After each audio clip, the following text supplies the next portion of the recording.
मी सांगितलेलं आहे पूर्वीच, की मी एकनिष्ठपणे अनेक वर्षापासून माननीय श्रीकांत शिंदेसाहेब असतील, माननीय एकनाथ शिंदेसाहेब यांच्याशी एकनिष्ठपणे काम करत होतो.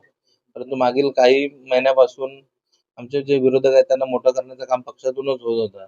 तर पक्षातील काही नेते त्यांना सपोर्ट करत होते आणि 2 दिवसापूर्वीच मला कळालं, की मोक्याचा आरोपी कुणाल पाटील त्याला क्लीन चिट देण्याचं काम करण्यात आलेलं आहे. तर मी वरिष्ठांना त्या संदर्भात भेटलो, की तुम्ही त्याला क्लीन चिट दिली आता अ, जो माझ्या मुलाला मारण्याचा प्रयत्न केला, मला मारण्याचा ज्यांनी सुपारी दिली, त्या वंडार पाटीलला तुम्ही कधी अरेस्ट करणार? तर त्यांनी मला स्पष्टपणे सांगितलं, की आम्ही त्यांना अटक करू शकत नाही. आमच्यावरती खूप प्रेशर आहे. मी सांगितलं, "कोणाचं प्रेशर ते तर सांगा." मग त्यांनी सांगितलं, की "तुमच्याच नेत्यांचं आम्हाला खूप प्रेशर आहे, त्याच्यामुळे आम्ही त्याला अटक करू शकत नाही." मग त्यामुळे मी अतिशय दडपणात आलो होतो 2 दिवसापासून आणि मग मी काल शेवटी निर्णय घेतला. मी रविदादांशी चर्चा केली आणि मग इथे आज भारतीय जनता पार्टीमध्ये प्रवेश केला. तर समजूत काढण्याचा आता कोणाला कळालंच नाही, की मी जातोय म्हणून. त्याच्यामुळे काय समजूत घालण्याचा प्रश्न नाही.